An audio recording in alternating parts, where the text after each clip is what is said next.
we have an agenda in front of us. If someone would like to move our agenda, Councillor Brewster. I move the agenda for April 28th.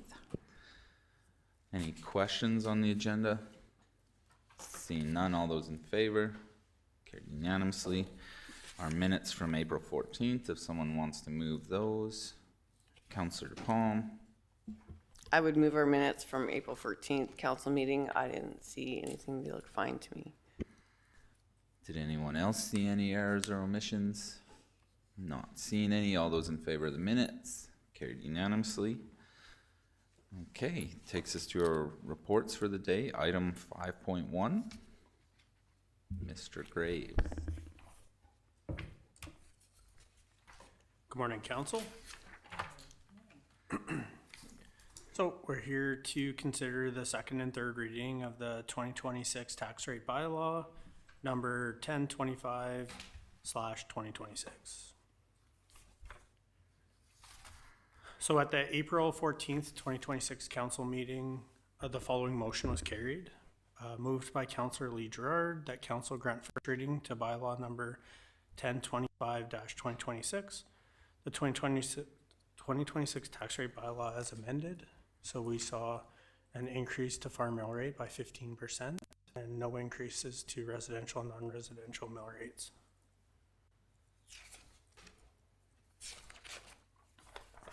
So the implications, this bylaw allows the county to collect $58.1 million in taxation to achieve our budgeted work plans for 2026. The county will collect $2.9 million more tax revenue than in 2026, or 5.4%.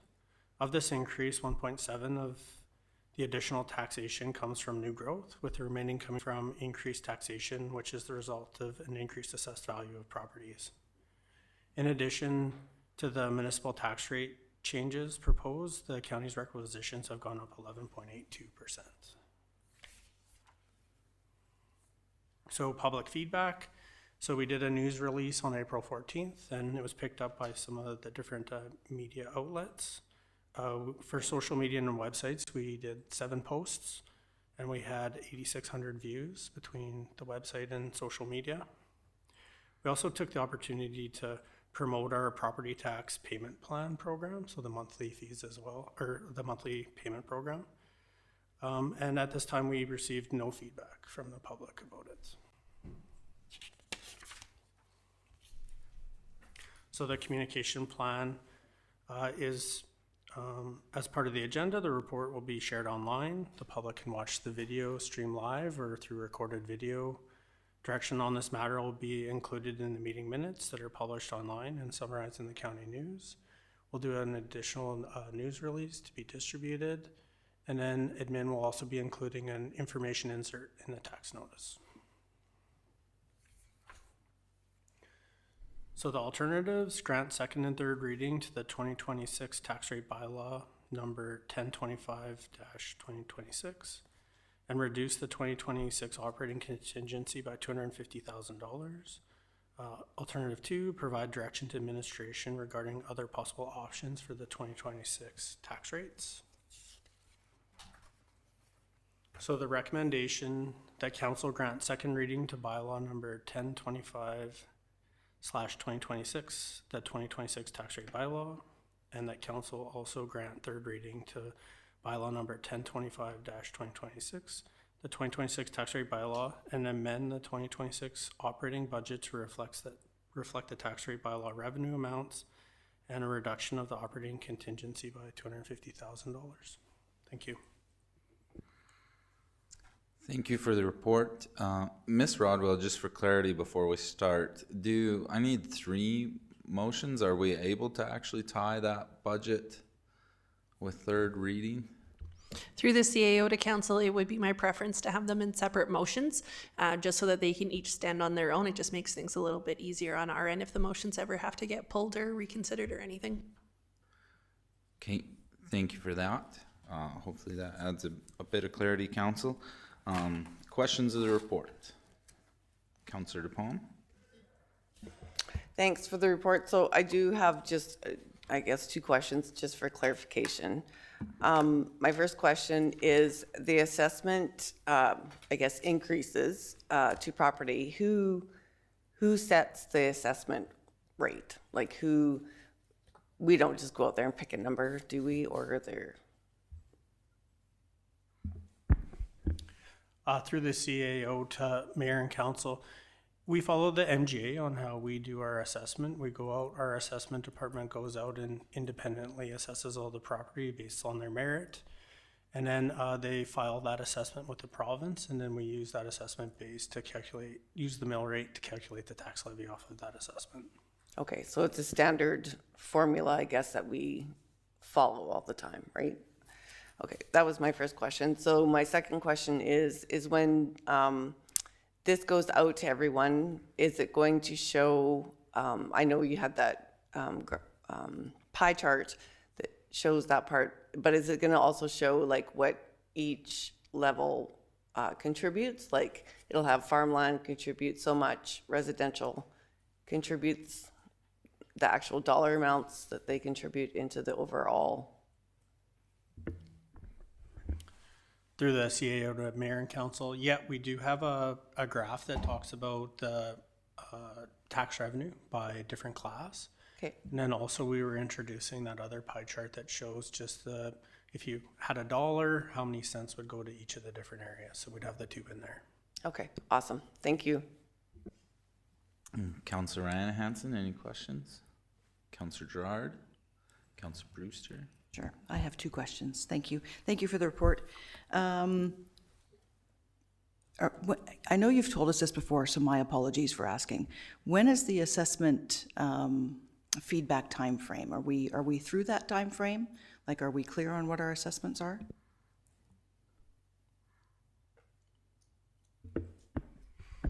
Through the CAO to mayor and council, so we send the assessments out at the end of January, and then there's a regulated assessment appeal period, and that ended April 7th.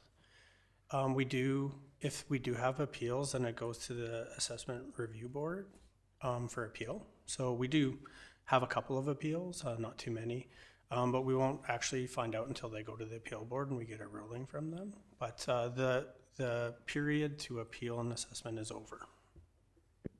Okay, thank you. And my other question kind of built on what Councillor DePalm said within the graphics that we do, which I thought were absolutely brilliant, just to make sure that we've got the provincial levies so that people know what we're paying, that we have to pass on, right?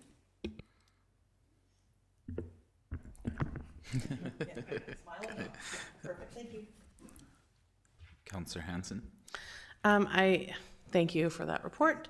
I just want to clarify, in the package that we had received under 3.0 implications, there was a number there for 441 million.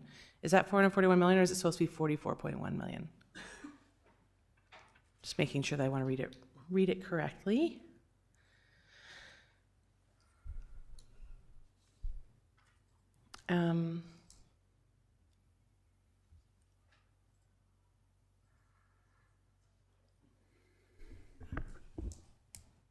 To the CAO, mayor and council. What that 441 million is, that was the increase of our assessment base. So Okay.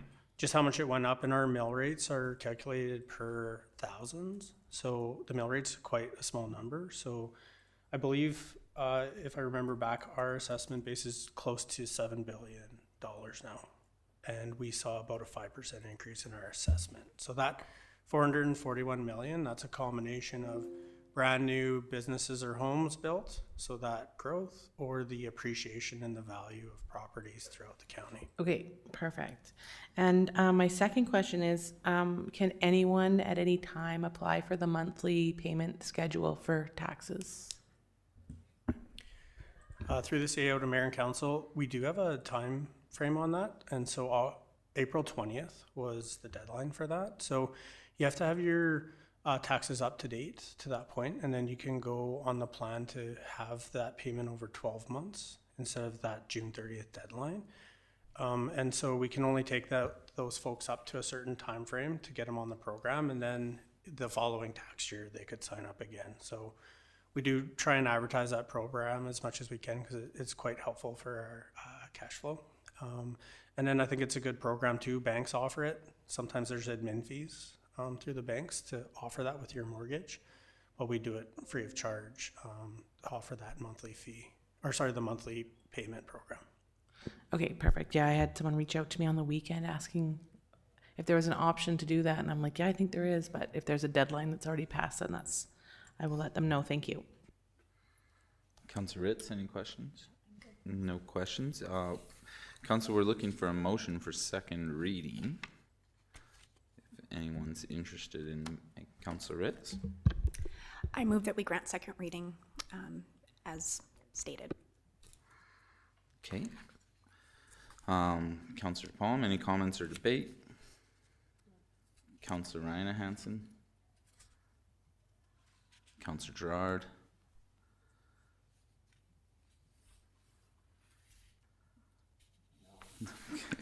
Okay. Councillor Brewster? Councillor Carly Hansen? Are you sure, Councillor Gerard? Okay.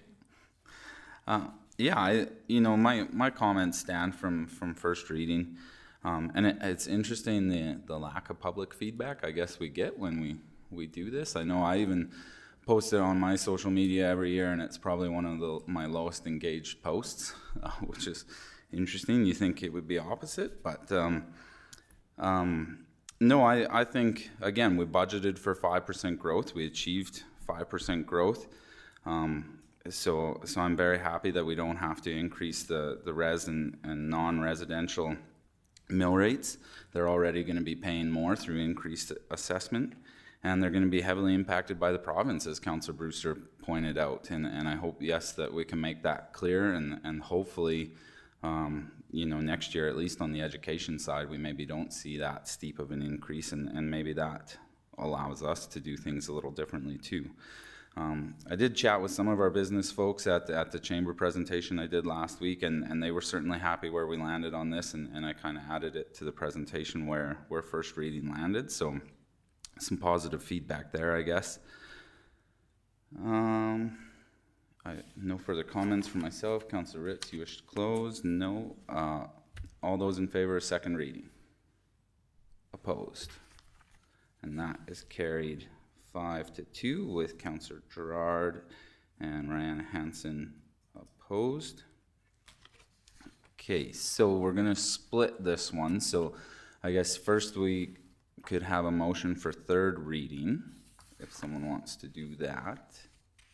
Councillor Brewster. I will make a motion for third reading of bylaw number 1025/2026. Okay, any further comments at third reading? Seeing none, all those in favor of third reading? Opposed? And that again is carried 5-2. Okay, so now we would accept a motion for the reduced contingency budget to Councillor DePalm.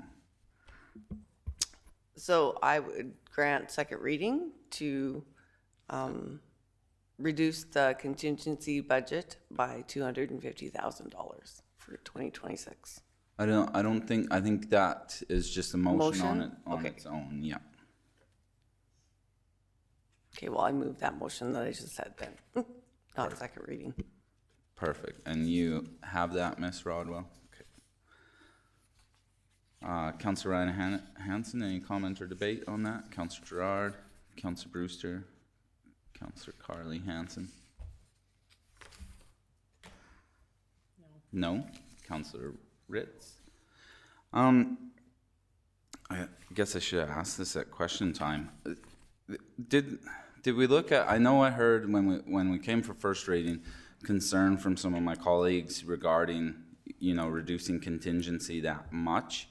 I'm curious, was there any other areas that we looked at that could help with that? I know, for example, community services, that grant program came in under budget. I don't know if there's room to look at this, I guess, without impacting contingency that much, because I did hear some concern on that.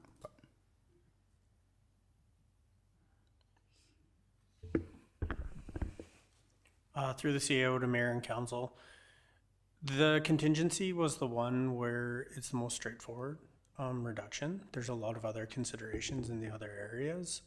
Certainly, you know, when we came for first reading, we didn't know where council would land with giving out the community funds, but that certainly does create a surplus, like within the organization, if we don't spend or give out that funds. So that in itself helps, you know, soften the blow in, say, that area, or ultimately for the whole organization. So it factors in. And so reducing the contingency, we just have to be more conscious of where we spend. And then there's the potential that we come back to council if something unforeseen happened, and then we could discuss it with council on how to proceed.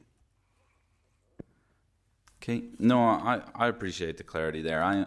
I'm comfortable with what we're doing based on, you know, the previous few years and what we've actually utilized out of our contingency. And I do feel this is, you know, kind of, as you indicated, built into the budget to give us the flexibility for these types of situations. So I'm comfortable with it.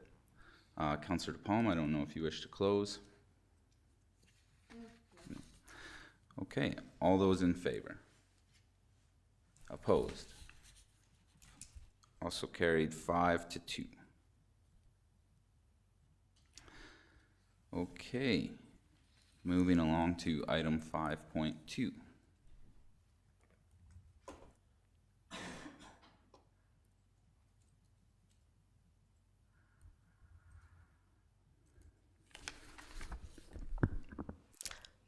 Good morning, Council. Thank you. Council is being asked to consider proposed Appeal Boards Bylaw number 1022 for 2026, which would replace the current bylaw and modernize the county's appeal board framework. The current structure, as you know, uses separate appeal bodies for several different appeal streams.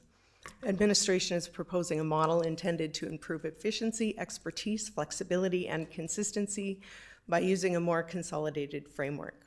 At first reading, Council requested alternate clauses that would give Council authority over board appointments, and as requested, those clauses can be found in your Council report.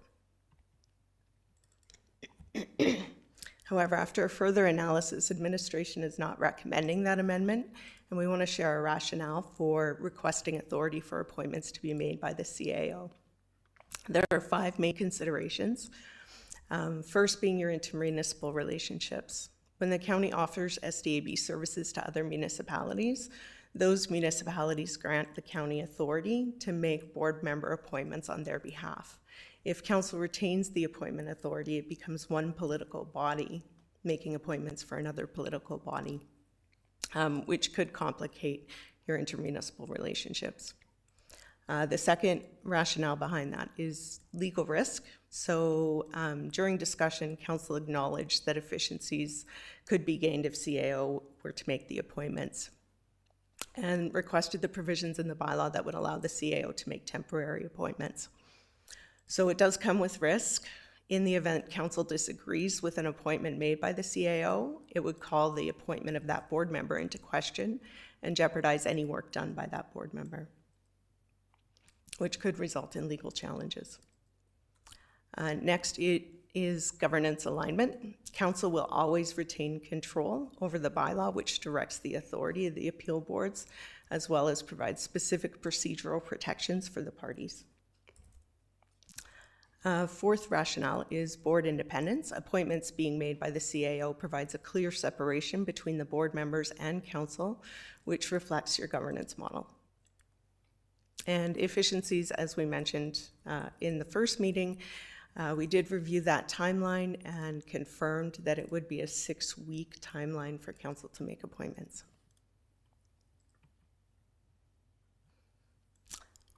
Council also discussed the provisions establishing 3-year terms with no cap on the number of terms for board members. These provisions work together to enable the county to benefit from the experience and professional development of board members. Imposing a cap on the number of terms forces our most experienced members off the board when they are needed to mentor new board members. So this can leave the board with a deficit of experienced members. And specifically for SDAB, they are required to take provincial training every 3 years, so the 3-year term coincides with that. Administration did consider extending or proposing to extend the term to 6 years, but we're concerned that this may deter future applicants. Administration is also recommending additional amendments to Schedule A, which is specific to the SDAB operation. Both amendments are specific to the county providing SDAB services to other municipalities. The first amendment clarifies the language needed in their municipal bylaw, and the second amendment removes reference to the bylaw being substantially similar to the county's, as this is better addressed in our agreements. And council will also see there are minor text amendments to the preamble at sections 9, 21, 27, and Schedule 3, Section 3. The options available to council is to provide second and third readings as presented. You can, of course, amend sections 21 to 23 using the resolution provided in your report, making council the appointment authority and provide second and third readings, or you can defeat the bylaw and maintain the current bylaw 2024/10 and direct process improvements through policy only. Administration is recommending that council give second and third reading to bylaw number 1022/2026 as presented. Thank you. Thank you for the report. Questions of this one, council? Councillor Carley? Just a little bit of clarity. When you said the 6-year term or the 3-year term, which one will deter, do you feel will deter applicants? A shorter or a longer? The longer, the 6-year. Will deter Yeah. people from applying. It's just a lot at one time to commit to. Totally. Committing in 3-year increments is a lot easier. But weren't you also saying that if people are only there for 3 years and it's you're lacking the expertise on the board too, so it's kind of a catch-22? It is a bit of a catch-22, but Okay. it is, I think, probably more difficult to get people to apply Yeah. who have those skills already. So to get them in the door first and then get them trained up is our preferred approach. Okay, so you want 3-year terms with no cap? Is that correct? Ideally, yes. Okay. Councillor Ritz? Councillor DePalm? So I guess one question would be, so council appoints to this board already, right, for Red Deer County. So are you making this recommendation because it's now to other municipalities? Like we've always done it in the past, so why now is it all of a sudden a legal issue? That's correct. That is because of the service we are offering to other municipalities. It's that political to political appointment, and then the legal risk if council disagreed with an appointment made by the CAO. Okay.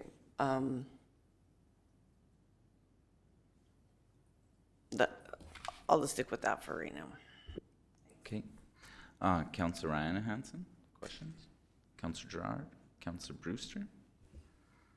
Okay, so I'm stuck on the legal risk. So can you break it down a little bit further for me? Sure, yes. So appeal boards their decisions are subject to review by the courts, so they can be challenged legally. Giving the CAO kind of interim or quick appointment authority is great, but if you don't endorse that appointment, then anything that they've sat on in that 6 weeks leading up to your consideration would be thrown into question. Okay, so the legal risk comes in that term period where if we retain authorization to appoint them, it's that 6-week period that the gap is what we're worried about, right? Correct. Okay, thank you.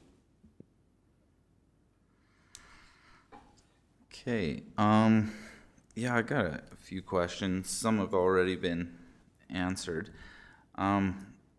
So I guess Councillor DePalm kind of touched on this, but this will still remain the county's subdivision and appeal board, correct? This is not becoming a regional. We would just enter service agreements with other municipalities, but it would still be the county's SDAB.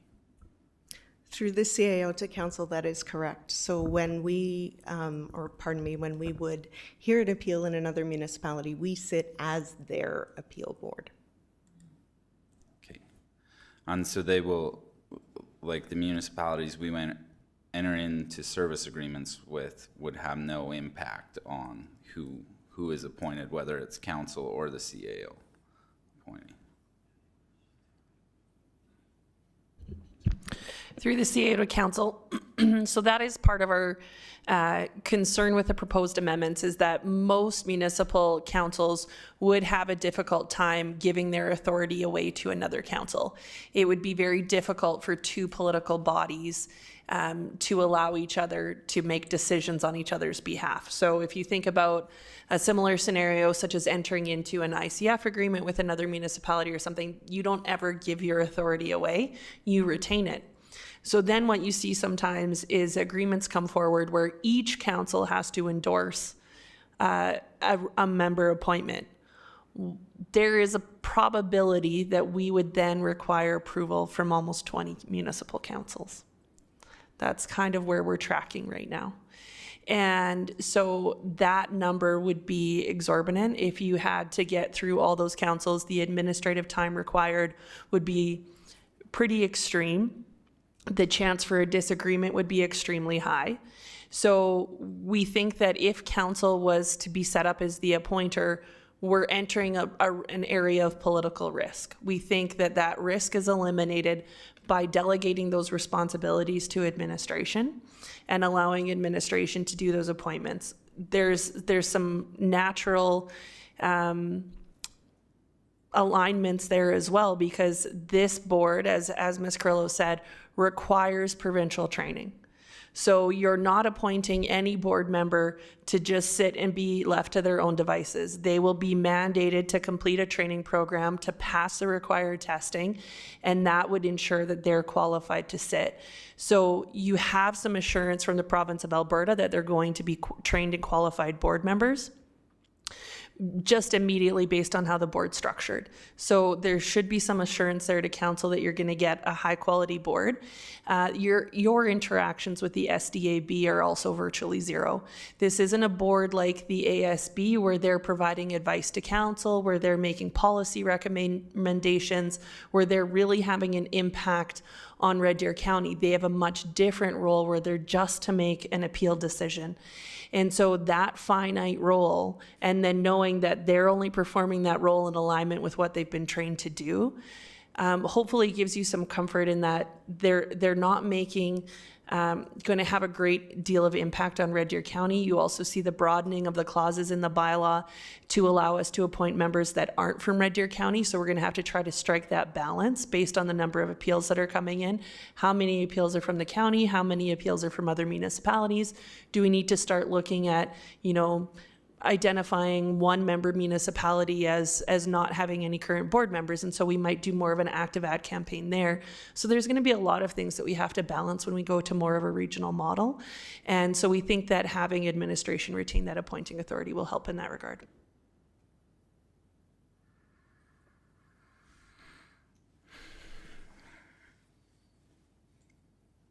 Okay, no, I appreciate the yeah, I'm just struggling. Yeah. Yeah, please. Otherwise, I'm probably going to. Okay. Yeah, you started. Go ahead, Counselor. Just because this is all very new to me, right?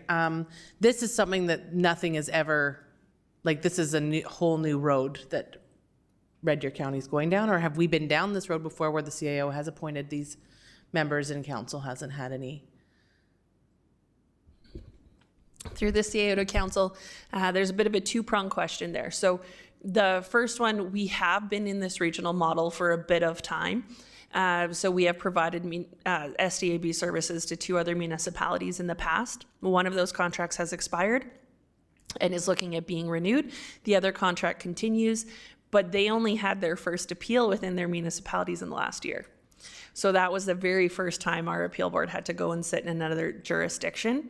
In regard to the CAO appointments, that has not been done for SDAB services within this municipality before. However, this is a similar model to the Regional Assessment Review Board, which is managed by the City of Red Deer, and they have administration appoint all of their members on that board. So that has been in effect since about 2010. So we've had about 16 years experience with appointments to those boards, and based on our knowledge with that board, which is fairly extensive, we're not aware of a council ever raising concerns with the administrative appointments of those board members to the Central Alberta Regional Assessment Review Board. Okay, going round 2 for questions. Councillor Ritz, Councillor Palm. So I guess I'm a little confused.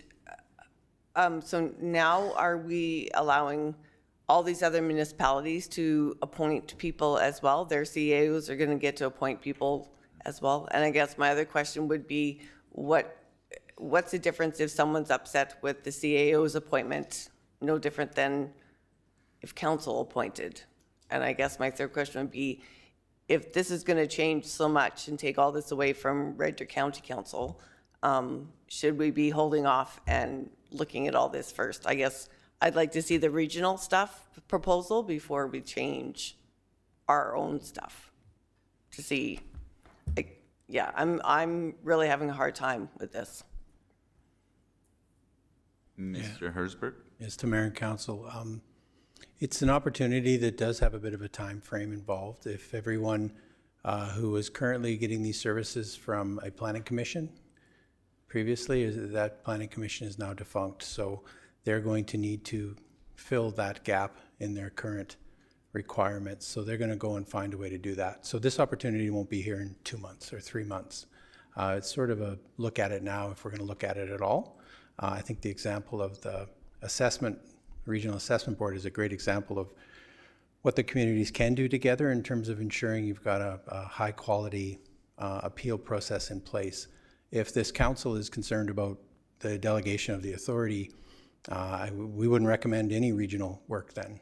We can do what we're doing. We can do it ourselves. We currently manage it ourselves. This was seen as a red tape reduction and a cost-cutting effort. By sharing some of our costs, we have to have certain costs as a result of having these processes in place for Red Deer County. By providing that service to other communities, we can defray some of our costs and share those costs and reduce our costs. If it's a governance issue for council, we don't have to do it, and we wouldn't. But frankly, to expect council to continue to make the appointment isn't going to work well across multiple jurisdictions. To your question, no council would put in their bylaw the ability for another CAO from another municipality to make appointments. We're making that appointment as a regional piece, and that lines up very much with what the city has done with the assessment appeal boards. That has gone on, I think you're right, it's been about 16 years. So they've defrayed some of their costs by doing a regional approach. We don't need to, but this is definitely the greatest impact of changing who's doing the appointments. If you feel you need to make political appointments to appeal boards, this wouldn't make sense, and we wouldn't pursue the regional approach any further. Okay, thanks for all that. Councillor Ryan Hansen, Councillor Gerard, Councillor Brewster. The board that's gone defunct, because it has literally gone under, correct? How many how many regions used it? How many councils used it? The information we have indicates 35. And have you reached out to some of those other participating partners to see if this would be a good fit for them? Through the CAO to council we have, and we've received numerous responses, I'd say probably 18 to 20 in the affirmative.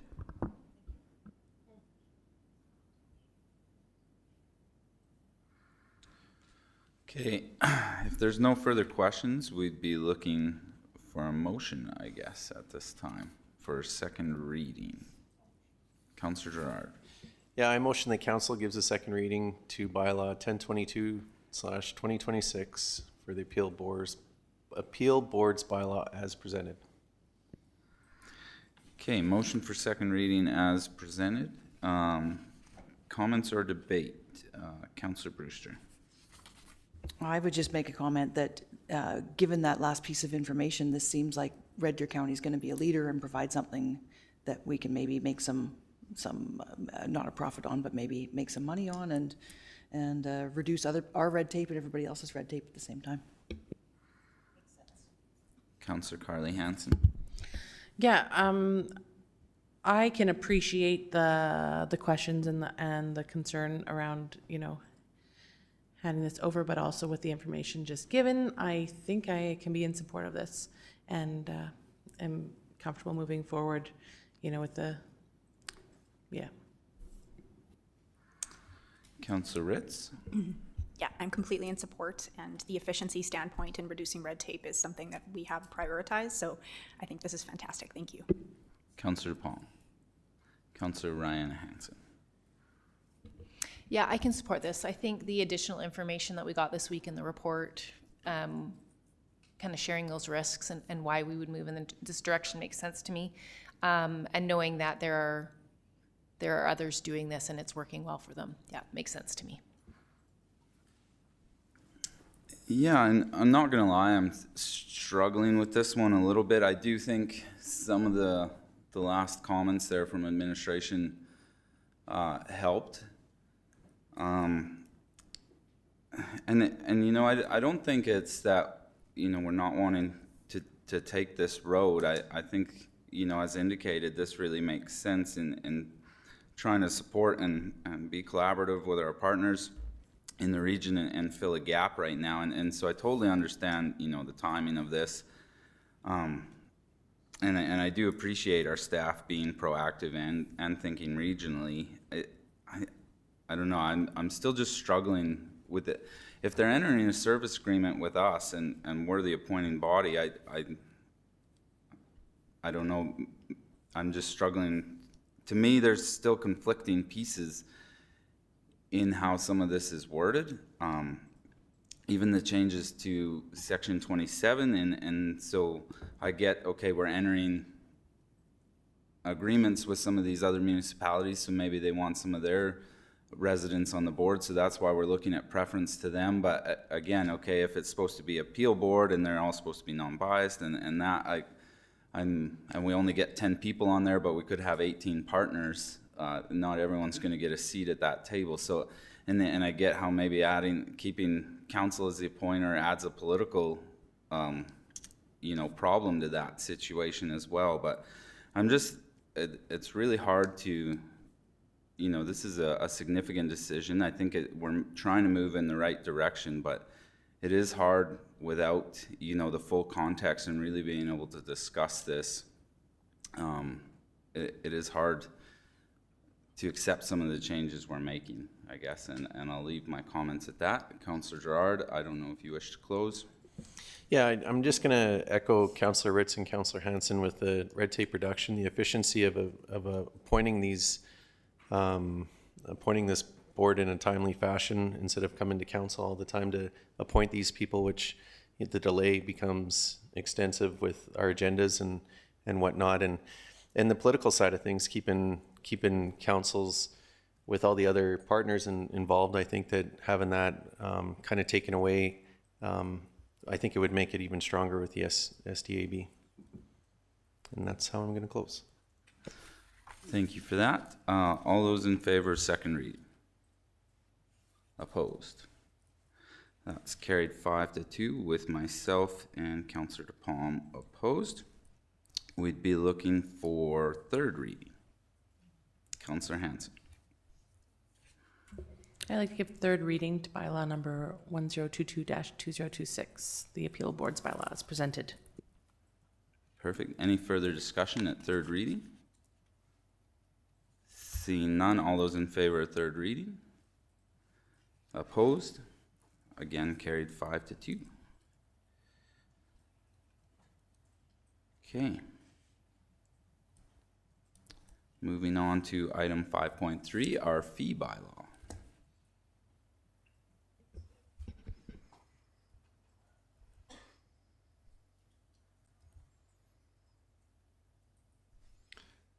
Good morning, Council. This is a request for decision to consider granting first, second, and third readings, so all three readings in one meeting, to bylaw 1017/2026A, which is a bylaw to amend the fee bylaw, and this is to align our fire response fees with the rates set by Alberta Transportation.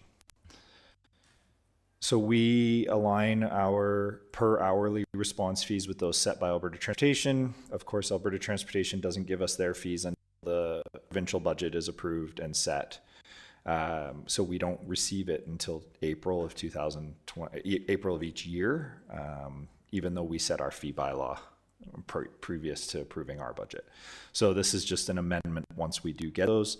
Our contract response departments from Sylvan Lake and Innisfil use Alberta Transportation rates. So when they are responding to calls on Red Deer County roadways in their response district, they will charge us the new amounts. And if we're not charging the same amounts, then we actually, even though it's small, we would technically be losing money on those responses. So with providing the update, it allows us to have consistent invoicing. So you can see here our 2025 rate on the left-hand side was $740 for apparatus, and the new rates that Alberta Transportation has set is $760 for those apparatus. So you'll notice line number 6 there. I'll just point out a Ranger unit. There's no set for that, so the rate remains the same. We're not changing that from what it was. And then line 7 and 8 command units, the command units have gone up by $10. They're currently $215 per hour, and they would go up to $225. So we've got a $20 per hour increase on our fire apparatus and a $10 per hour increase on the 2 command units. And that does align with other provincial ones, although they've set the major rate for the large apparatus. This is a standard communications plan, so the agenda's been shared online and the public can watch the live stream, and then they can also get the results of council's decision in the meeting minutes. So our recommendation is, or your alternatives are to grant first, second, and third reading, all 3 readings. You could defer decision on this pending further information, or we could deny the bylaw amendment and just maintain the current fee bylaw as is.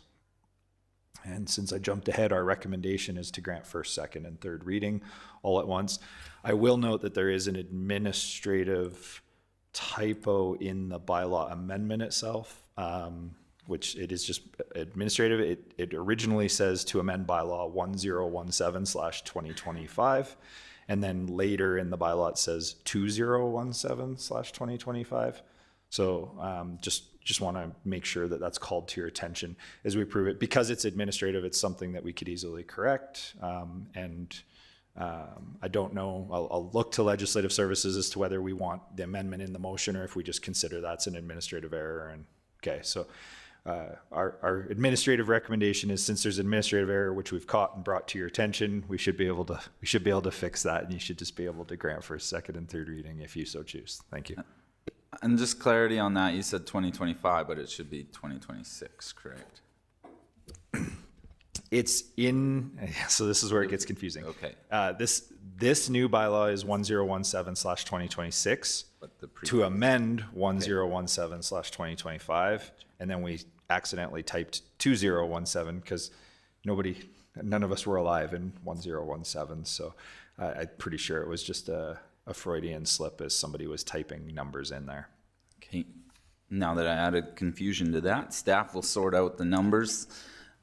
Any questions on the amendment? Councillor Carly Hansen.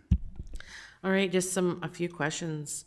Are these auto fees? When someone has an incident at their home, MVC, house fire, wildland, all these things, who gets billed this stuff?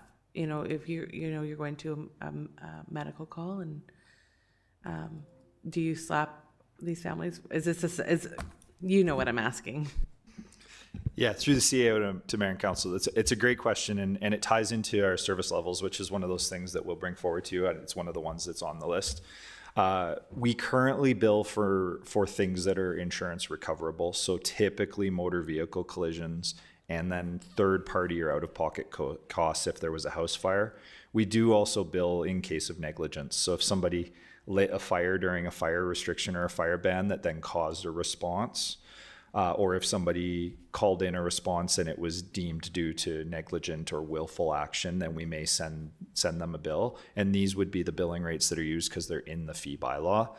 We do have the ability to lower or alter the total bill by changing the number of units, like by doing a reduction of the number of units, but the rates are the rates. So once you set these rates in the bylaw, that's what will be set. When it comes to motor vehicle collisions on county roadways, we bill the insured owners of the vehicles, and we do that equally and proportionately. We don't determine fault. So if there's 2 vehicles involved, the cost gets split in 2. If there's 4 vehicles involved, it gets split but in 4. On Alberta transportation highways, we bill the province. So we bill Alberta transportation. That's how that billing works. So we don't bill for everything, but that's one of those things that'll come up in that service level review, and council will certainly have the opportunity to look at billing practice. One of the considerations we talked about is if there's a way we can write this so that we don't have to keep doing this fee bylaw update twice, and we'll look into the legislative wording around that, like whether there's a way to write in the fee bylaw one thing or another. But for now, this is the process that we currently have. Okay, perfect. And in those fees, I mean, engine unit, $760, that includes so that would cover the members on the fees, the members' wages for the paid on-call firefighters? Is that why it's so high? Yeah, through the CAO to Mayor and Council, that's correct. Alberta's transportation fees actually include all of the things, so they're kind of an A to Z type thing. If some of the work that we do, like the prep work and the training and the maintenance of the equipment, the capital is tax supported. So this is cost recovery of that, but it includes everything. If you look, it's certainly a higher rate than just at cost. Okay, other questions? Councillor Ritz? Just one. Yep, go ahead. And this doesn't necessarily, but you said it'll split between the insured.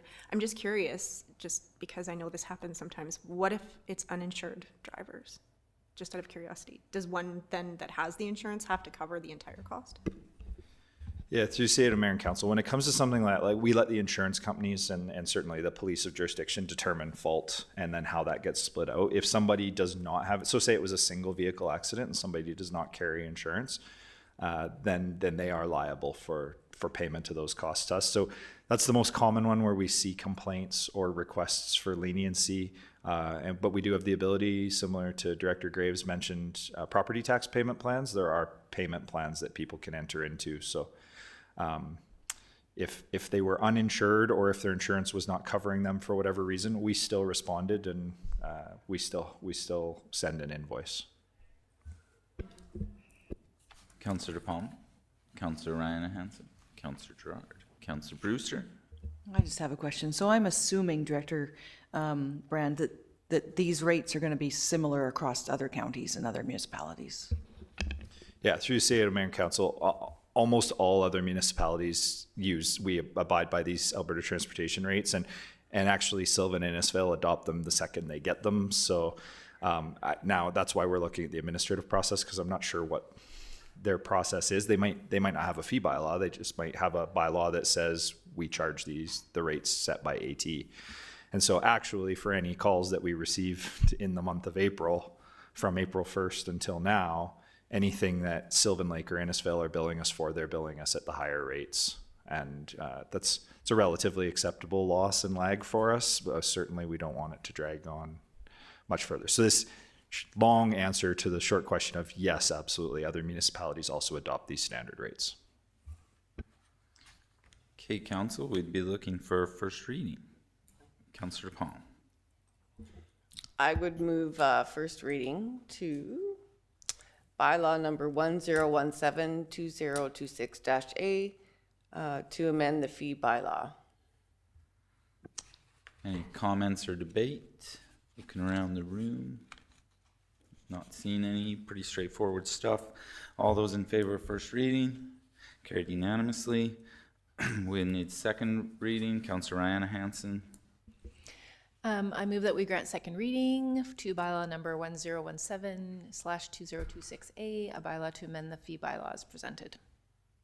Thank you. Any comments or debate? Still none. All those in favor? Carried unanimously. Now, Ms. Rodwell, we haven't done this a lot. We need a motion for third reading at this time, and that would have to be unanimous to carry on to third reading. Otherwise, it gets advertised and then comes back. Okay. Just so everyone's clear, so we need a motion for third reading at this time. Councillor Carly Hansen. Make a motion for third reading to bylaw number 1017-2026A. Yeah, so your motion is just for third reading Yeah. at this time? We At don't this actually. time. Yeah, There you go. just in case it was controversial, then if this part's not unanimous, then it would go out and have to come back to a future meeting. Any comments or debate on that? Seeing none, all those in favor? Carried unanimously. Looking for third reading. Councillor Ritz. I move we grant third reading to bylaw number 1017-2026-A to amend the fee bylaw as presented. Thank you for that. Any comments or debate at third reading? Last chance. All those in favor? Carried unanimously. Okay, So let's. for Mayor Ramsey and for council, just a follow-up to that, then that's now going to put us in alignment with the charges that we're trying to line up with. When we do our fee bylaw back at our regularly scheduled time in the fall, we'll look for wording that perhaps fixes this, so we don't have to do this on a regular basis. We might just be able to refer to the rate as opposed to putting a number in. So I wondered whether we could do it on the fly, but this will solve it for now. Yeah. We'll get better wording in place or more appropriate wording so that you don't have to contemplate this on a regular basis. I think the difference between your fee bylaw and its need to get passed in the provinces remains in the future. So we'll come up with a solution that's better than this. Yeah, that sounds kind of like the last one of those efficiency pieces. But certainly appreciate, the process we used this time around. Was there a question on that? Yeah, go ahead. How often does this get changed? Like, wow, does the province update this every single year? Okay. Okay, so with that, let's maybe just take a quick break. We'll go for 8 minutes, maybe 10:30. We'll come back. Only 8. You got that, Lee? I got it. Okay.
5.4, and I don't know who.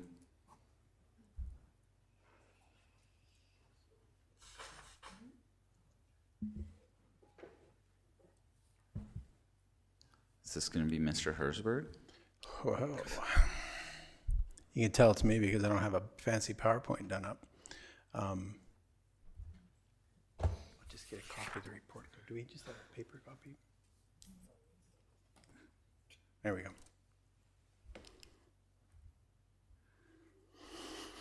Yes, thank you, Council. We wish, the purpose of this is to consider first reading of bylaw 1026-2026 to a bylaw to guarantee payment of Rural Connect's credit facilities. Rural Connect wishes to obtain an evergreen line of credit for the funding of fiber optic infrastructure in the participating municipalities and replace/refinance an existing facility with another lender. On May 7th, 2024, Red Deer County Council authorized the MCC amended business case. At that time, approximately $10.5 million of further construction was contemplated, which was referred to at the time as Phase 2. However, this approach has been reconsidered by our current council. As a result, we're only recommending a $5 million amount instead of the 10.5. Please note that this bylaw does not authorize any further capital build beyond the construction that has already been approved by council. Future builds will require additional council approval. Red Deer County is not taking out a loan. They are backing the line of credit that Connect is establishing on behalf of Red Deer County. So pursuant to Section 266 of the MGA, council may only guarantee repayment of a loan between a lender or one of its controlled corporations if the guarantee is authorized by bylaw, thus the bylaw in front of you. The guarantee is for $5 million. No immediate direct cash outlay associated. If Rural Connect defaults on its obligations under credit facilities, Red Deer County would be responsible under the guarantee for payment. That is already the contemplated relationship you have with your MCC. Red Deer County is, at the date of this bylaw, within its debt limit, and the borrowings contemplated in this bylaw will not cause the county to exceed its debt limit. As part of the agenda, the report has been shared online. The public can watch videos, stream live, or through recorded videos. Direction on this matter will be included in the meeting minutes, which are published online and summarized in the county news. And the alternatives are to grant first reading of the bylaw or deny this application, and staff recommendation is to grant first reading only today for bylaw 1026-2026 to guarantee payment of the Rural Connect's credit facilities. Thank you. Can't remember last time I did a report. Okay, and thank you for that. Questions of the report, council? Anyone want to start? Councillor DePalm? Thanks. So this is just backing the 10.5 already. Just to clarify, no more money is being put out. This is just like guaranteeing stuff that we've already done. Yep, that is correct. A bylaw is required. Legal has recommended that this bylaw be put in place to back up the commitments that previous council had already made. And then as a result of working with the credit facility, the folks providing the credit facility, they're looking for a $5 million guarantee bylaw from the county. So it doesn't change in any way, shape, or form the current business plan. As this council has had previous discussions with Connect, it doesn't affect any of that. It doesn't authorize them to do anything different than what they're already authorized to do. And any future new phases of growth and development in the RCC will be done through your board appointees back to council. They still have full control over the future of the build and the development of your MCC. Okay, and I guess my other question would be, so if this is approved, would at some point they be coming back for another 5 million guarantee, or 5.5, the amount that is left? To Mayor and Council, no, this would be sufficient. The asterisk to that response would perhaps be if for some reason Council was to take a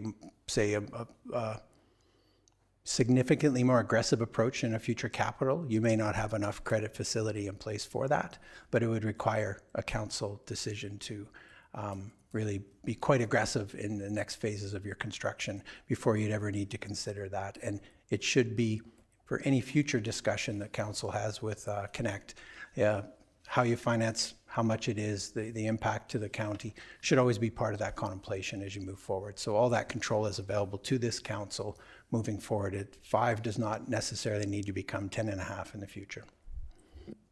Okay, I got 2 more. Can I ask? Sure, I think just. Okay. So my other question would be, oh, now I'm just blank. So going forward, does this need to be, is this going to affect our budget? Because it's going to have to be, will it be put in there as a expense or? No, it is not in as an expense to mayor and council. It is simply a guarantee of a commitment that's already been made. So it has no impact on your future budget. What it will impact, and what it was going to impact regardless of this bylaw, was the future requisitions from Connect based on the work that they're doing on behalf of the county. Okay, and then my last question would be, if this is approved and say Rural Connect couldn't make their payment, then I guess how much of a heads up and that, because then if this guarantee is for if something happens, then that 5 million at that time would have to be put in our budget at that time, right? Through to mayor and council, no, not exactly. The only way that the Connect would not be able to make and honor its commitment for payment is if Red Deer County did not pay their requisition. So there would be an action of this council that would actually trigger an issue with this financing. That's why putting the guarantee in place is not different than the current operating conditions between the Connect and Red Deer County. So the only way they'd have trouble making this payment is if Red Deer County decided in the future not to live up to its agreements and its conditions, and if you didn't pay your requisition. So that would come back on the county directly in a future council decision, not a decision of the MCC. Okay. Thanks. Councillor Anna Hansen, any questions? So does this stem from the financial institution? Is this a requirement that they have? Yes, through to mayor and council. It is a recommendation through Brownlee law as well. It's a legal recommendation when it comes to guarantees from a municipality and its MCC. So it would be very similar to EPCOR in Edmonton, Calgary, and NMAX if they were in a position where there was a need and an agreement in place for them to do work on behalf of one of their founding municipalities. You would see a guarantee bylaw in those examples as well. So it's the relationship between, it's new to Red Deer County. This is the first time they've had an MCC of this size or in this sort of operation. So, but it is according to legal, the requirement as a result of those agreements. One more question. What are the implications if we don't pass this law? Just for information. Yeah, to mayor and council. Not passing this bylaw would create a situation where the work that has been done on behalf of the county by the MCC wouldn't have the necessary backing and the financing in place to both pay for the work that has been done, because there's been some interim financing, or any of the work that you have contemplated with them for the future. So it would be a fairly significant breach of the current agreements that we have with the MCC. Okay. Thank you. Councillor Girard? So this is going to affect our debt limit. As a percentage, what is our current debt limit, and what will this exceed our debt limit to? Through the CAO to mayor and council, in our 2025 financial statements, we had our debt limit. It's a mechanism of our revenue, so 1.5 times our revenue. So our current debt limit at the end of 2025 was $123 million, and we are carrying $23 million in debt, so that's 19%. So if we add $5 million to our debt limit, that would put us at 28 million. So that would be 22%.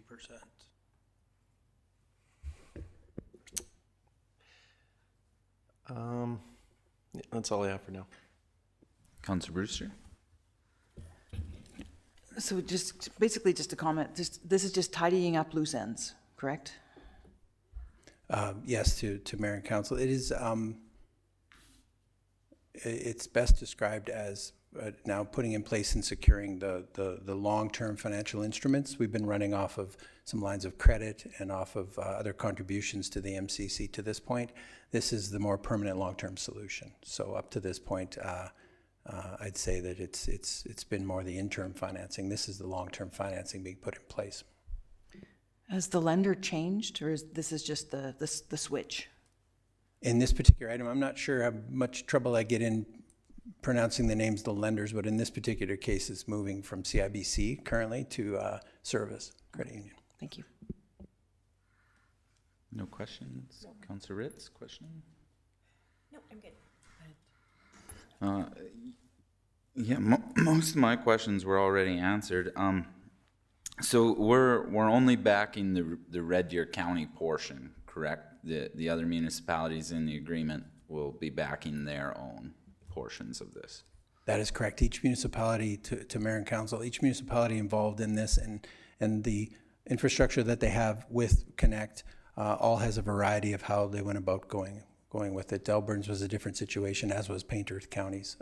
So yeah, this is directly focused on the portion of the work that's being done on behalf of Red Deer County. Okay, thank you. And like I say, my other questions were already answered. Looking for first reading. Any takers? Councillor Ritz. I move that we grant first reading to bylaw 1026-2026 to guarantee payment for Rural Connect credit facilities. Okay, comments or debate? Councillor Palm? Councillor Ryan Hansen? Councillor Gerard? Councillor Brewster? Councillor Carly Hansen? No. Do you wish to close, Councillor Ritz? I guess my only comment is that this is simply, we're guaranteeing what we've already passed in budget, so I feel like we're just offering that level of support we need to for our MCC. Okay. A question? Sure, we'll see what we can do. Just a question. So we're only doing first reading. So does this go out to the public to get some feedback on now, or how does that work? Yes, through to Mayor and Council. The bylaw goes out for advertising for a certain period of time, required advertising and awareness for the public, and we'll come back to Council on June 16th. Okay, thanks. Good question. All those in favor of first reading? Opposed? Okay, first reading is carried 5-2 with Councillors DePalm and Gerard opposed. Okay, moving on to item 5.5.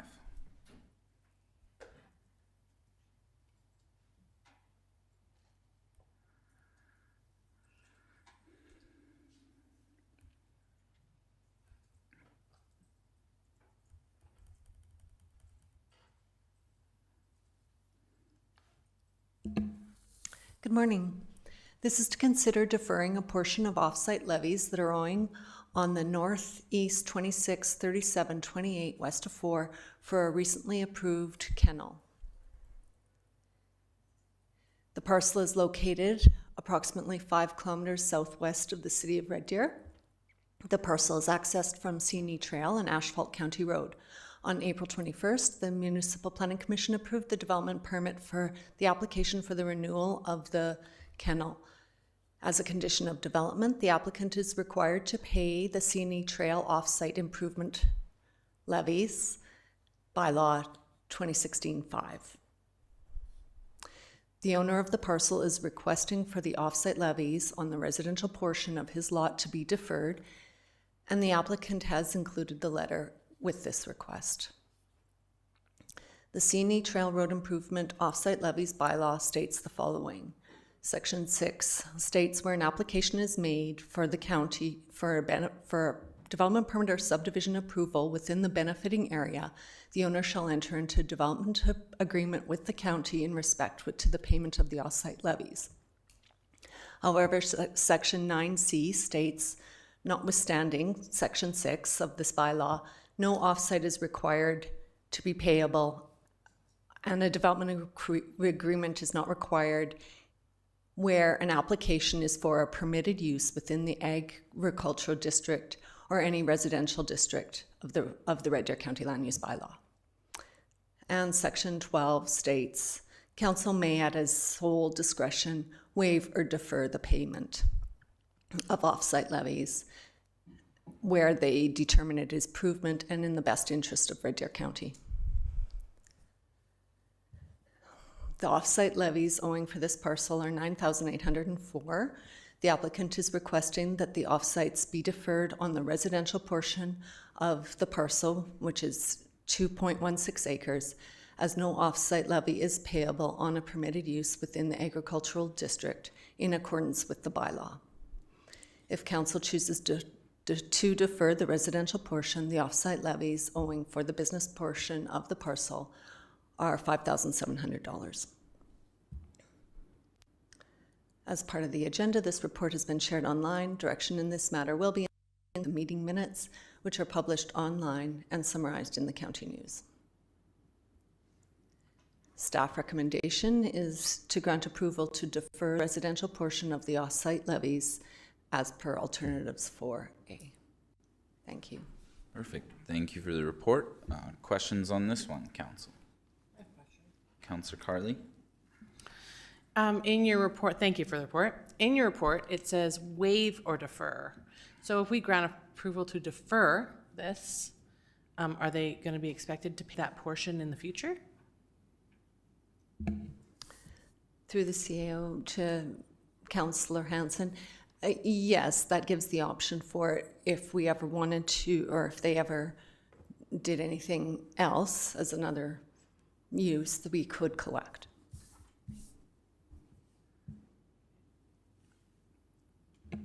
Good. Councillor Ritz? Questions?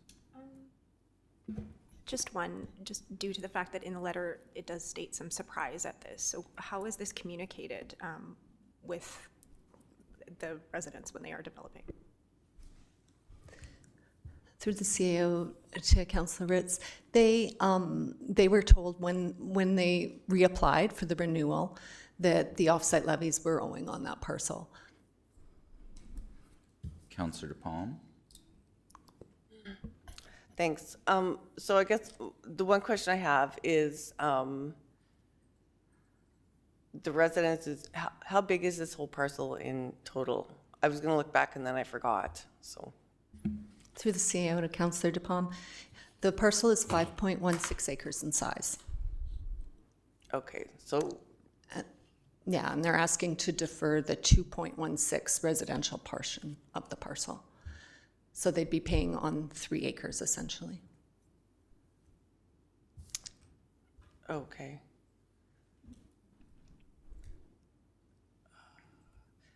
I guess the other question I would have is,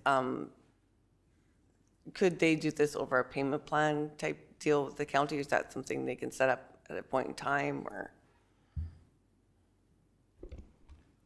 So through the CAO to council, with respect to a payment plan, that isn't something that we've done for offsite levies in the past. Offsite levies are collected as a condition of approval. So typically we wouldn't issue a development permit or a subdivision or endorse a subdivision until that offsite levy is paid and that condition is fulfilled.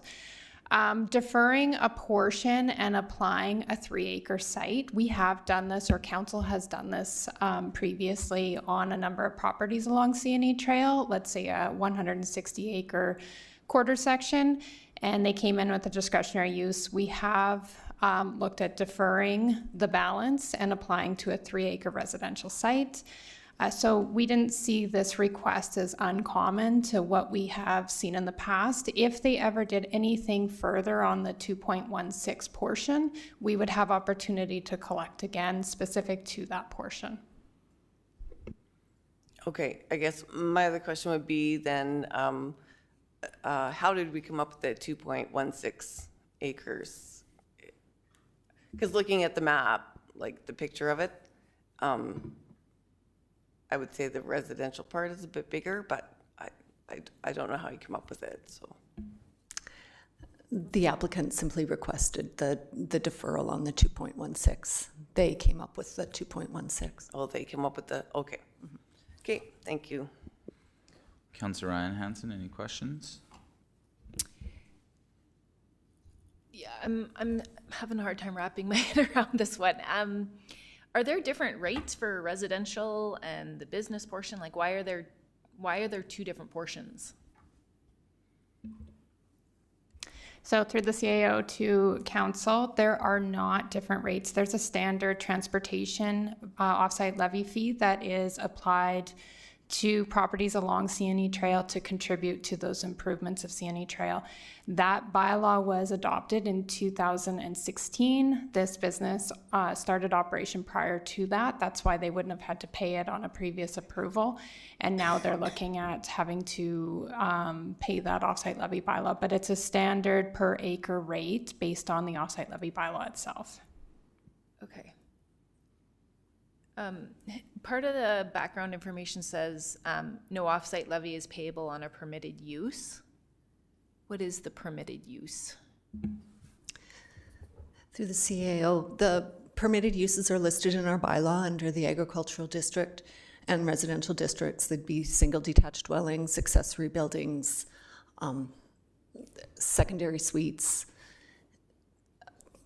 I can't think of any others off the top of my head, but that's those are the common ones. Okay, so permitted use, would that be like, in my head I'm thinking that's like the residential portion. Exactly. The permitted use, if somebody applied along CNE Trail, if somebody applied for a single detached dwelling, they would be exempt from paying the offsite levy improvement bylaw based on section 9 of the bylaw. Okay, but because they have the business portion there, okay, thank you. Councillor Gerard, any questions? Councillor Brewster? I remember when we got this, was this a 5-year major reapplication? But so have they paid this offsite levy before? Okay. And is this a one-time payment, or when they come back to us in 5 years for a renewal, do they pay it again? The offsite levies is payable once.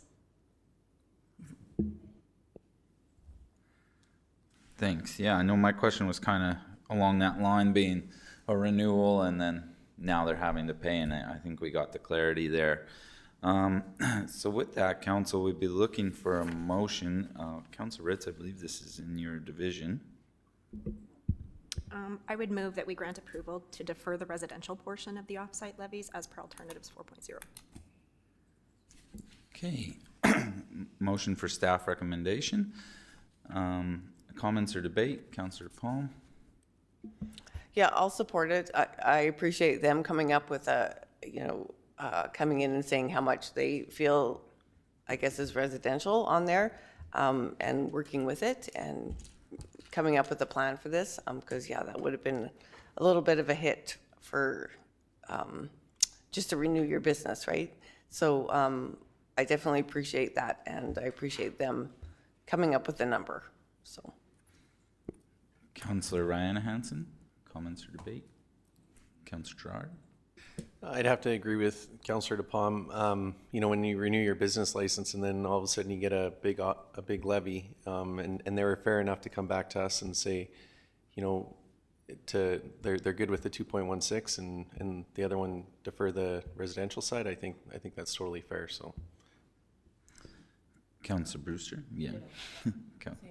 Yeah, I would agree. I think this just makes sense. We're trying to work with them, and it is tough that they're in this renewal situation and then finding out that they have to do this. So appreciate the work done on this. Councillor Ritz, any closing? And just echo everything around the table. Thank you. Thanks. All those in favor? Carried unanimously. Item 5.6, More offsite levies.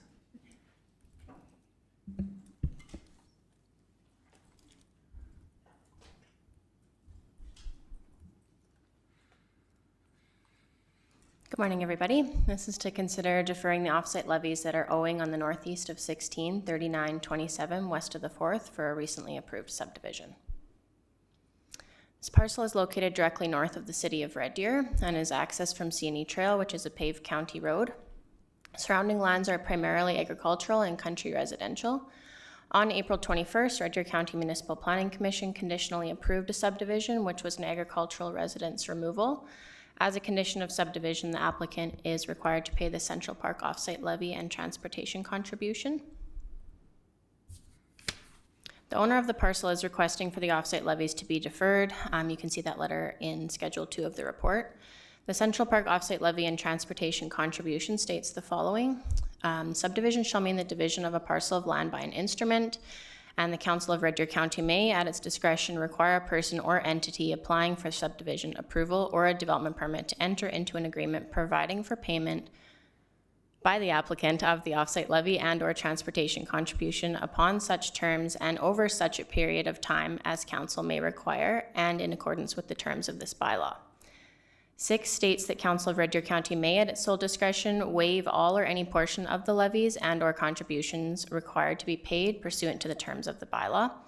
The total offsite levies owing for the entire parcel are $556,950.94. When subdivision occurs, Red Deer County only requires the offsites to be paid on the portion of the site subject to the subdivision. So for this one, the offsites owing for the subdivided parcel of 5 acres is $26,810. Our communications plan is as part of the agenda. This report has been shared online. Direction on this matter will be included in the meeting minutes, which are published online and summarized in the county news. Administration is recommending denial to We're recommending to deny the request to defer payment of the offsite levies as per alternatives 4A. Thank you. Thank you for the report. Are there questions on this one, members of council? And not seeing any. Councillor Palm? Thanks. So I guess one question I would have is there, because just reading, they said this isn't for sale at this point in time, right? So is there something that can be done to put a caveat on the rest of it, that this money is attached to the next part? If they subdivided that all up into a subdivision, then they'd have to pay, but this is kind of like first parcel out, right? So through the CAO to council, as the condition sits right now, they would only be responsible for paying the offsite levies on the subdivision, which is 5 acres, and that's a condition of the subdivision.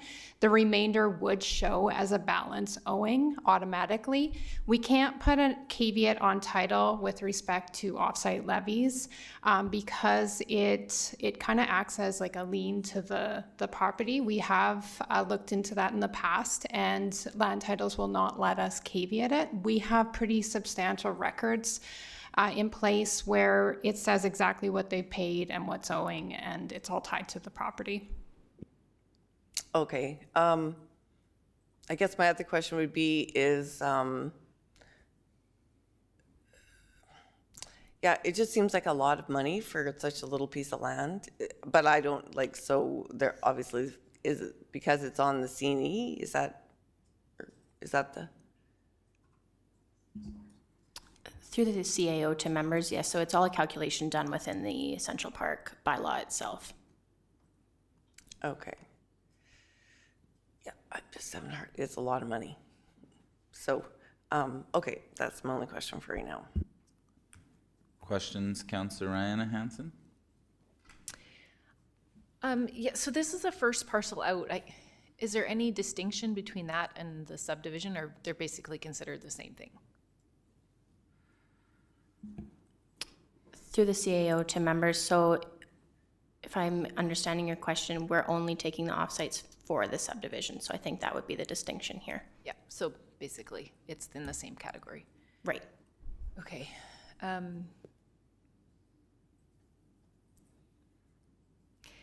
don't know if I want to ask.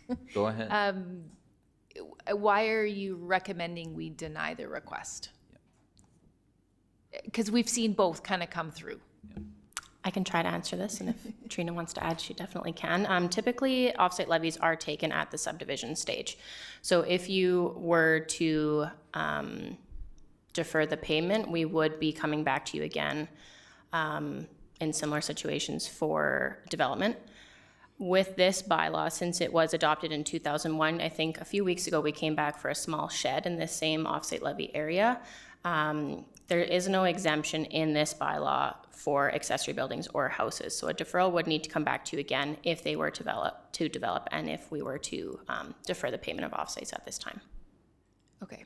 And also probably a little bit of precedence there. Correct. Wanting to, oh, okay, thank you. Councillor Gerard, questions? Councillor Brewster? I have a question. Thank you for the report. And thank you to Councillor Hanson for the extra clarity. That was fantastic. Does the landowner, did he know when he came to us with the subdivision development that this was owing, or is this a surprise to him? Through the CAO to members, so when this application came in, when we do our plan reviews, that's something that we're flagged to. So he was, we let him know early on in the application process. I'm kind of with Councillor DePalm on this one. It's a lot of money. So it's a bit of a sticker shock for me to look at it, so, yeah. Councillor Carley? Yeah, I'm going to dig a little deeper here. Who decides these amounts for offset levies? When did these amounts come up with? And what areas, are they different percentages in different areas? Like, the amount of money that the offsite levy for that whole property is astronomical. I'm just going to say that word. That's insanity, and if I would fall over out of my chair if I was ever given that bill, even the smaller one. So anyways, that's my question. Mr. Herzberg? Yes, to perhaps deal with the question of sanity. I would hate for my staff to have to mention that the sanity usually comes from the bylaw and the folks that put the bylaw in place in the first place. And that it's what predecessors of yourselves in this case, but sort of in that philosophy of development and developer pay. Every time, if you have a new area in the county and people are contemplating new development, something different, then that is when you consider whether there needs to be levies put in place to ensure that the developments that are adjacent and impacted by the improvements to your infrastructure are paid for by those developers, by that development. There are only two people who can pay for it. If not them, then every other ratepayer in that case. So it is a circumstance. These are actually two really good examples. These two reports are two good examples of sort of the question of at what point in development do you collect the offsite? What is enough to constitute development? And in the case of a 5-year plan for a home business major, maybe not, right? In the case of subdivision, when it comes to planning law, very much so. At the subdivision stage, that is when you take it. It may feel astronomical, but there's a lot of money that goes into taking a piece of agricultural land, parceling it out, and putting lots of development on that land. And it has a lot of impact on the infrastructure that is put in place in that area as a result. If the development itself isn't paying for those costs, and the rest of the ratepayers are, there's really nowhere else to go. So it may feel quite large, but this is not something we just go and hit a ratepayer with at any given time. If you've got that piece of land and you're using that piece of land, you would never trigger these sorts of things. But when you go to change the use of your land, what sort of happens is you go over to the wonderful people in the planning department, and you are no longer a ratepayer, you are a developer. And at what point do you put on that developer's hat? When you start changing the land significantly enough that it is having these sorts of impacts. And subdivision is always one of the first ones that become very clearly in other municipal jurisdictions as well. So when you're looking at these things, I know we've deferred in the past on these items, when we've added like when there's a garage or there's a small piece that isn't necessarily any real intensification. But subdividing and the subsequent subdivisions that are coming as a result of some of that subdivision, that is the time when municipalities typically have the opportunity to capture that offsite And if they don't capture it then, you will not capture it later, not generally speaking. So it is sort of that moment in time where it does make the most sense to contemplate it. And we can question the sanity of whether the offsites are the right amount or not, but they are stipulated and set up, and that offsite bylaw has been around for a very, very long, 2001, so it's been around for a very, very long time. It is on the outskirts of a city. It is in an annexation area for future annexations from the city. That land will have a tremendous value at some point as it does develop, and this is ensuring, hopefully, if it's done right, it is ensuring that the right people are paying for those infrastructure improvements, because if it isn't the developer, it's everybody else.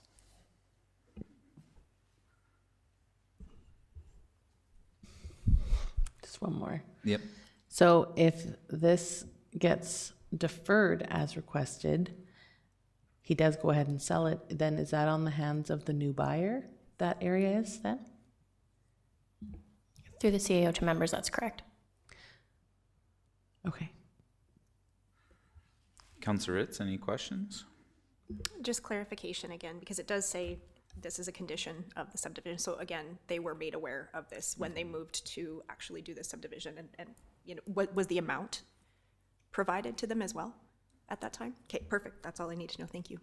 Okay. I did have a request to go round two.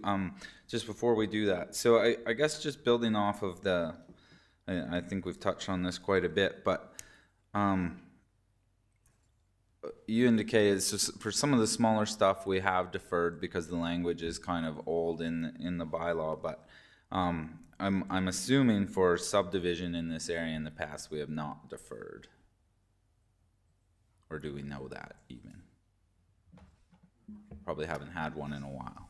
Through the CAO to members, I'm not familiar with one that we've had in the past.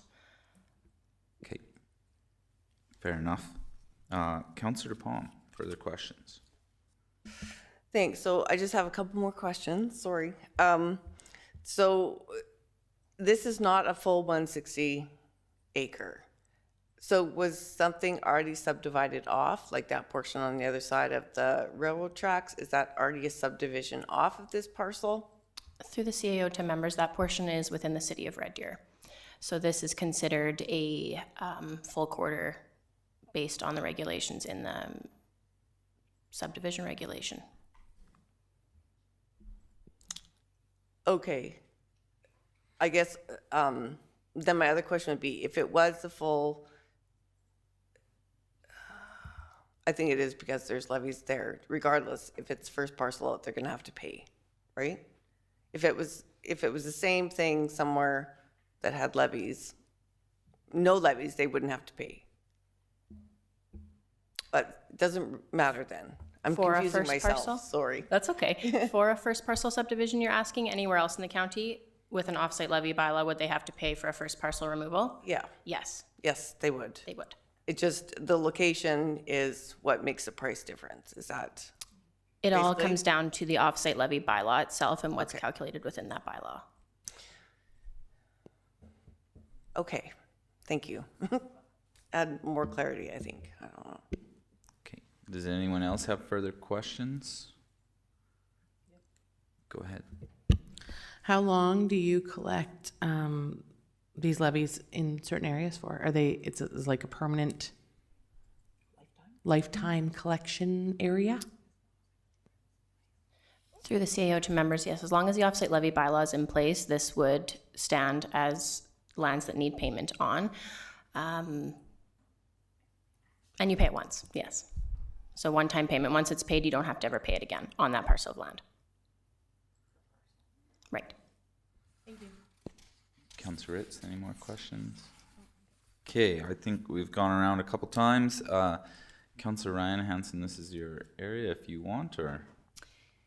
I move we deny the request to defer payment for the offsite levies as per alternatives 4.0A. Okay, motion to deny. Comments or debate? Councillor Gerard? Yeah, my only comment is if administration communicated with the applicant early on, this isn't a sticker shock to him, and it's not like the previous one that we looked at, so I would have to agree with Councillor Hansen's motion. Thank you for that. Councillor Brewster? Yeah, I would say certainly that, the question about how long has the applicant known about this, and if he's known about it the whole time, then I can certainly support that we deny the request. And I think at some point, maybe we talk about if this offsite levy's been being collected for 25 years, maybe we discuss it in a future meeting and see what we need to do there. But I can certainly support this as it is. Councillor Carly Hansen, Councillor Ritz. Just echoing Councillor Gerard, and I support this as well with Councillor Brianna Hansen, simply because the amount of administrative time as well that goes into planning and bringing this forward for approval to MPC. I feel that, if the number was known and it was a part of that process, then I feel that wasn't a surprise. Councillor DePalm. Yeah, I'm a little struggling with this one. It's a high number, and I get the whole thing. I right now I'm not 100% sure. I'm struggling with the price tag just a hair. Yeah, thanks everyone, and certainly, hearing in the questions, some concern for the cost of the applicant. I understand that. I look at, yes, that's a large amount, but I also look at what the value of that parcel would be should this applicant decide to sell it in the future, and passing those costs on to the future owner of that property when they go to develop or build a new house or build a garage or something. Then they're going to be on the hook for those costs that this developer should have essentially paid. So that's where I look at this different to the ones that we've seen in the past for smaller applications, after the fact, and they're just trying to build a garage. And I totally agree, the costs of that outweigh the development they're trying to do. But in this case, I don't feel that is accurate. I agree it's a big number, but the value of the parcel is a big number, and this is the appropriate time to take our offsite levies. And I do agree, I think it would be a little bit precedent setting if we didn't. So I will support Councillor Hansen's motion, and I don't know if you wish to close. Yeah, I think so a lot of the similar thoughts. Owner was aware of this. As much as I don't like that large number, owner was aware when they put in. Precedent being also a concern for me, and also, just not wanting to pass this off to anyone else. This is the developer and the person that's made this subdivision. So I am in agreement. Thank you. So all those in favor of denying the request? Opposed? That motion is carried 5-2. That seems to be the going rate today. Councillors DePalm and Councillor Carly Hansen opposed. Okay, item 6.1. Moving into our development applications.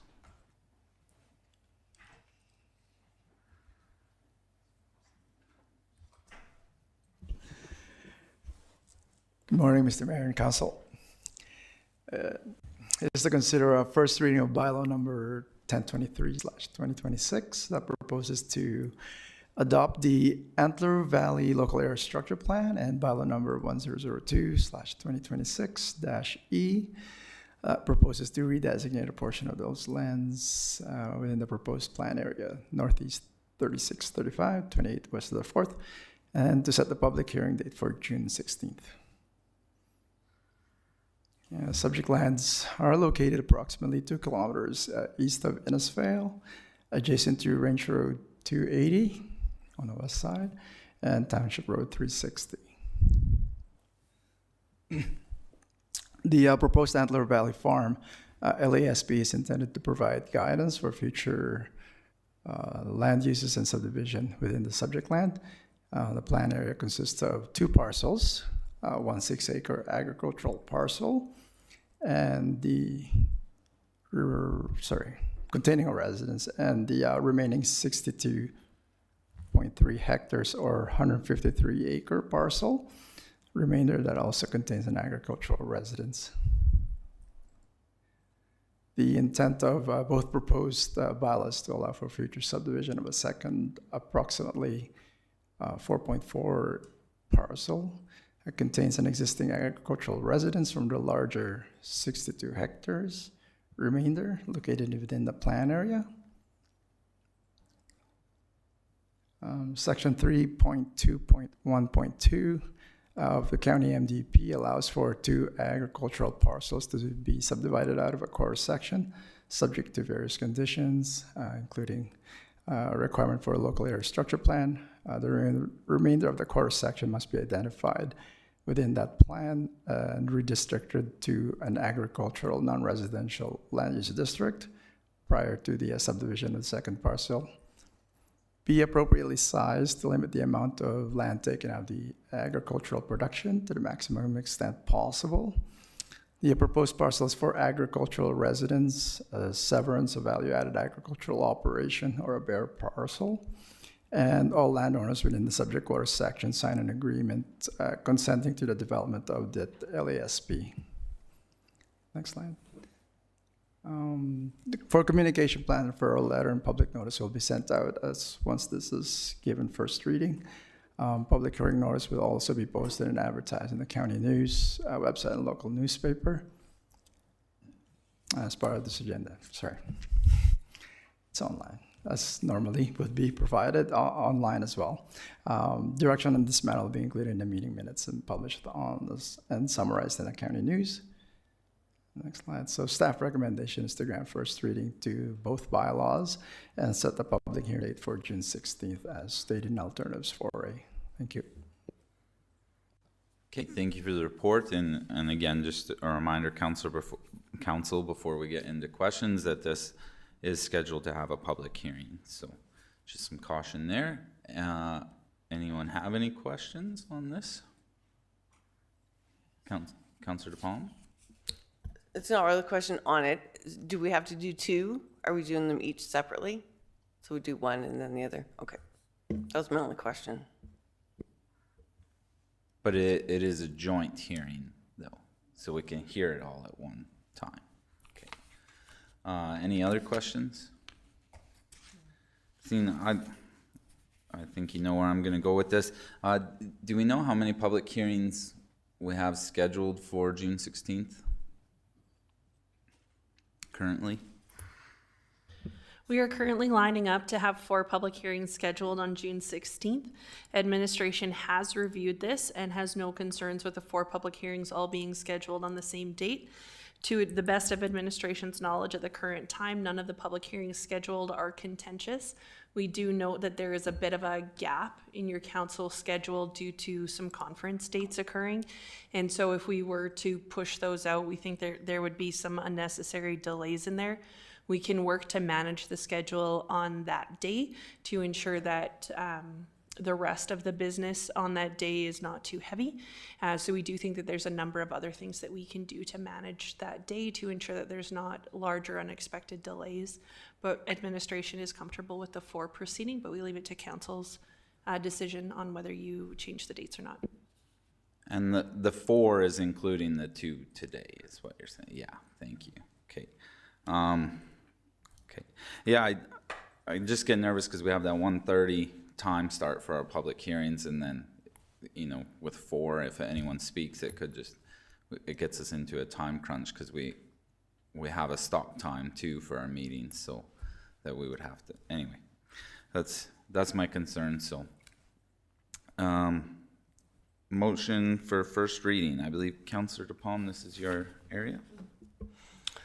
I would grant first reading to bylaw number 1023/2026 and send the joint hearing for June 16th, 2026. I'm excited to see this come forward. This has been a long time. It was in my first term, so I'm definitely excited to see this. And this was kind of, you know, a good thing that come out of our new process that we have. So, yeah. Okay, thank you. So first reading has been moved in a public hearing for June 16th. Any further comments or debate? Seeing no hands, all those in favor of first reading? Carried unanimously. Item 6.2.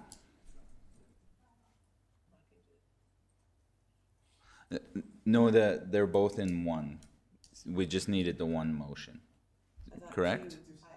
Two separate motions? Oh, sorry, I thought we could do those as joints. Again, this is a matter of preference on this. My preference is that a bylaw can correlate back to one motion.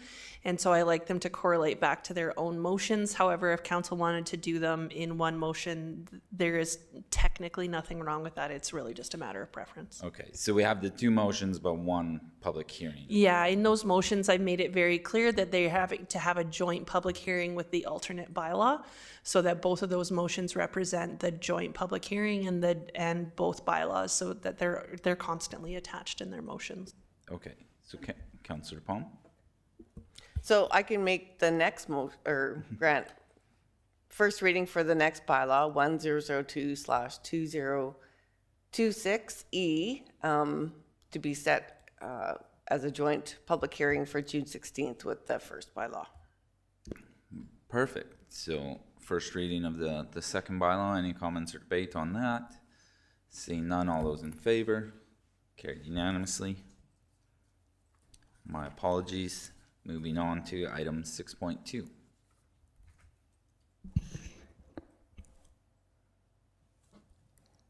Okay.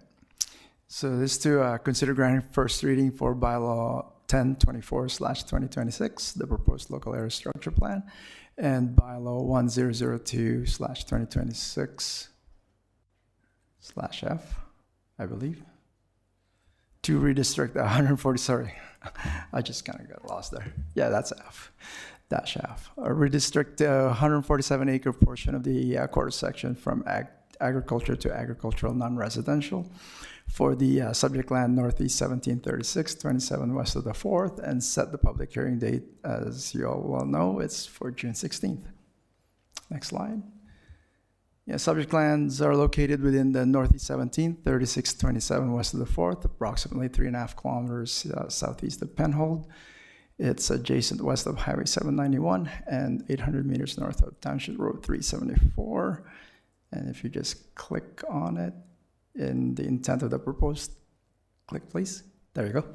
The intent of the proposed local area structure plan to provide guidance for future land use and subdivision within the quarter section. Next slide.